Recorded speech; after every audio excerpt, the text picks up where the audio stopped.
Okay. Looking back at last week's game, I think, defensively, I told the guys I think we're playing, as fast as we have played to this point in the season. I think the guys are playing with a good bit of confidence. They seem to, really enjoy playing the game with each other. I think there's a swagger and an energy that we're playing with right now, and that needs to continue as we navigate through the regular season here. I think there's some opportunities that we're creating from a pass rush standpoint that we're improving in. We still left a lot out on the field in terms of pass rush opportunities that we were not able to capitalize on, and so there's some things that we've just got to continue to push and work. But I do think that we're trending in the right direction there. And then our the way that we're playing in the red zone right now has given us a chance, to get off the field, and then certainly our ability to create some takeaways. And I think, all those reps that we have worked in the off season and throughout the season in our takeaway circuit. I mean, you had a couple plays in the game the other night that, really, they're textbook teach tape plays. So that was really encouraging to see in terms of ripping the ball out, punching the ball out. And so I think we're taking steps in the right direction there. When you look at this opponent in Oklahoma, obviously they're a very dynamic offense, quarterback that, can do a lot with his feet. He's got, really good arm talent, kind of, puts the ball all over the yard. He's got a lot of different arm angles and the way that he gets the ball out in the RPO game and the quick game and being able to scramble and create and extend plays. You look at some of their off-schedule plays or some of their most explosive plays, and so that's something that we got to do a great job of having 11 bodies that are swarming to the ball, play in and play out. I really like their running back room. I think they do a really good job. Physical, big. When they get out in space, they've been able to hit you for explosive plays, and then there's a couple guys in their receiving core that are pretty dynamic with the ball in their hands as well. So it'll be a great challenge for us, like it is every week in the SEC, and looking forward to the week of work ahead. Thank you, Coach. Let's start with Charlie here on the right. Yeah, Coach, just with your inside linebacker play of late, how do you see that going? It kind of seems like all three of those seniors are playing at a high level. Yeah, I think those guys are doing a good job. They're you look at Deontay, he's just coming back from where he was a year ago, and he's just gotten better and better coming off of that injury from last season. I think he's playing some of his best football right now, which is really encouraging.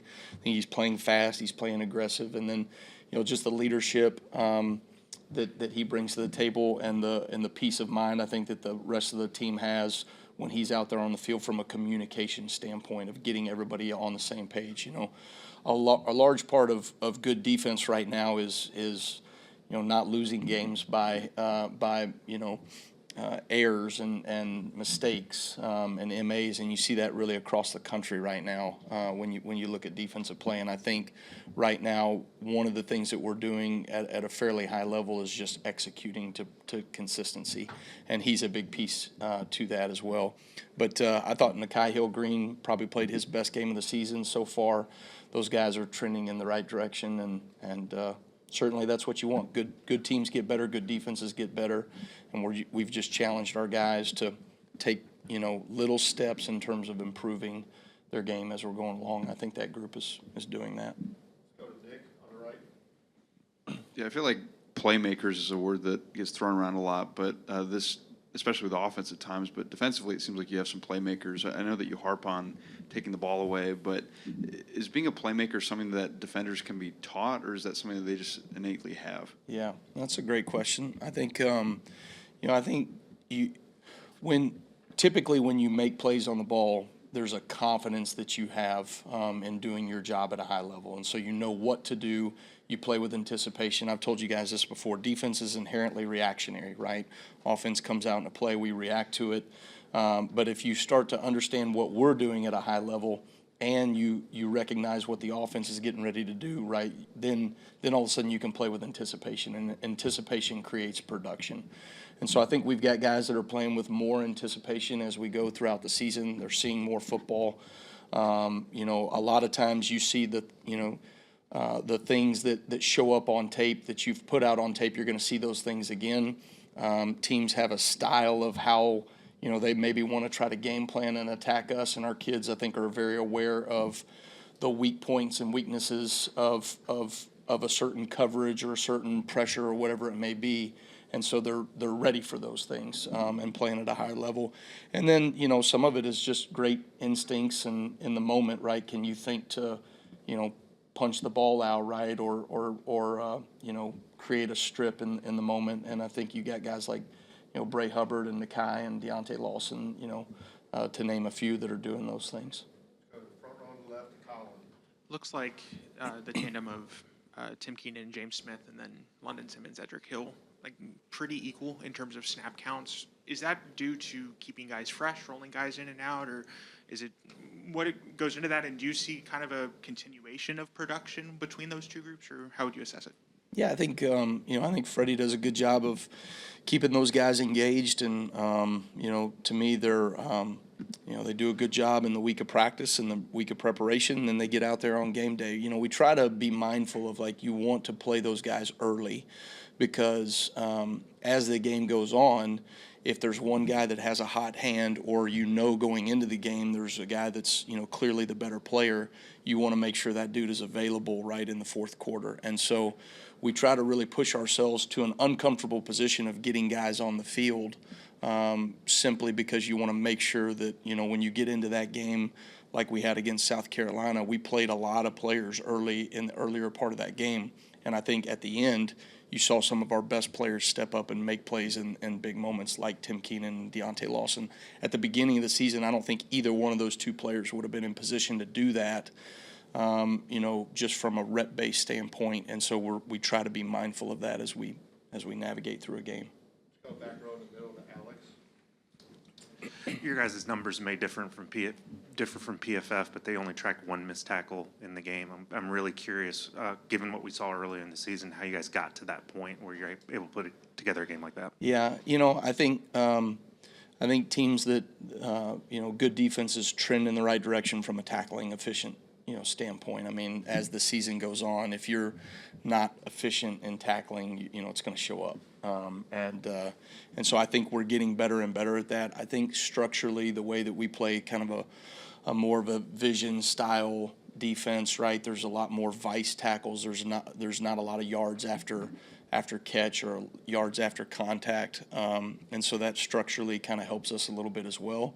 But I thought our players, go back to the point I made at the beginning, that was probably the fastest that I have seen us play as a defense to this point in the season. And one of our keys to victory going in, because they were so dynamic in their receiving core and their athletes, was that we really had to swarm the ball. And I think our players, they played hard and they played fast. And when you do that, two things tend to be the case. You're going to do a good job at tackling, right, and limiting yards after contact. And then you're also going to create takeaways. Effort always creates takeaways. So. Let's go to Joe, left middle. Coach, last time you faced off against Ben Arbuckle was the New Orleans Bowl. What do you remember about that matchup at South Alabama, and what have you seen, and what do you see in the Oklahoma offense right now? What he's doing with the Oklahoma offense right now? Yeah, we got our ass kicked is what happened. Yeah, so I appreciate you bringing that up. I needed a little edge this morning, so that's good. No, they I feel like we have faced this offense and this system a number of times over the years, and I think they do a great job just schematically. They attack you vertically downfield. They're aggressive. They got great RPO answers into their run game schemes, and they always have little one-off runs that you got to defend. They do a good job of changing those things up. I think Ben did a great job in that game and has done a good job in his first year there at Oklahoma, and so it'll be a good challenge for us. I mean, this is the SEC. You face really good offensive minds every single week, and you have a body of work that you've put on tape that you have to answer for. Some of those things are good things that we put on film. Some of those things are not, and if they're not, they're probably going to show up in the game plan, right? And so those are things that we really try to be mindful of ourselves in terms of how we can fix those things. But certainly, they'll present a number of schematic challenges for us this week. Let's jump to Chase on the far left. I want to ask you a little bit more about Nakai Hill-Green. When he came from Colorado, his reputation was a little bit more of like a downhill gap plugger, but over the last month or so, it seems like he's making more plays in space outside the tackle box. Can you just speak to that part of his game? Yeah, I think he's again, he's playing some of his best football right now. Nakai is, the players, Joe, they call him Unk. I think he's the oldest guy in our defense. He's 24 years old, and he's just so solid and so steady, and he knows. He knows where his eye progression is supposed to be. He knows where he's supposed to be from a landmark standpoint, alignments, pre-snap. He does all the things right before he has to make the play so that he gives himself the best opportunity to make the play. He'll tell you, he's not the fastest guy out there. He's not the most athletic guy out there, but he's athletic enough, and his elite trait is his ability to diagnose before he has to go make the play, and he's doing that at an elite level right now. Jump to Matt on the right side. Yeah, Oklahoma has scored on every red zone possession they've had this year. Yeah. What do they do well down there, and what's kind of the key to stopping them? Well, they have, they do a really good job with their 1+ quarterback run. Usually when you look at an offense that can run the ball from the quarterback position, they're going to be more effective in the red zone because you can't stretch people vertically anymore in the passing game, right? You need that extra piece in the run game. I think they do a really good job of mixing that up. They also have a great RPO system, and so they can still attack you laterally when they're still threatening you with the quarterback 1+ run game. So they do a really nice job of using all of their bodies and also using all of the width of the field in those situations. And so they'll be challenging for us, I think. And we've done a really nice job in the red zone defensively. I think our guys have a lot of fight. I think more than anything, there's just a confidence that our players have whenever we get down in that situation. We talk about the, E-Bombay all the time, right? The hold fast the line. That our kids believe those things. They believe that no matter how they got down there, kind of the illustration I always create for them in fall camp is you're dragging the opponent into deep waters, right? And then at that point, right, you're drowning them out, and that's what our guys are doing a good job of. We'll finish up with Johnny standing up on the back left. Obviously, you're going to be going up against the Oklahoma offense, but Brent Venables has a long track record of being a good defensive mind. As a fellow defensive guy, what do you admire about the way that he schemes and calls his defenses? Yeah, Brent's obviously had a great career as a defensive mind and has done a really good job. I'm sure, myself being a head coach at a time, I didn't get to call plays, and you kind of miss those things. And I'm sure he's enjoying getting back into that as being the play caller again now. He's doing a tremendous job of it. I think, when I watch them, there's been some crossover opponents, so we've gotten to see them defensively. They do such a great job of mixing their front. They do a good job of putting some of their playmakers in position to be most effective and most productive, especially from a pass rush standpoint. But what's probably one of the most impressive things is how versatile they are in terms of what they ask their guys to do schematically, and they don't make a whole lot of mistakes. I think that's one of the things that I'm seeing right now across the board is that there's teams that do a lot around the country defensively, and it's really good scheme, but ultimately you can point to 2, 3, 4 times in the game, right, where they mis-executed their scheme and they gave up explosive plays, right, and some of those for touchdowns. Oklahoma has done a really good job of having a great volume of scheme, and yet they're still executing at a pretty high level, and so that's a credit to Brent and his staff and certainly the players and their ability to execute. All right, thanks, guys. Roll Tide.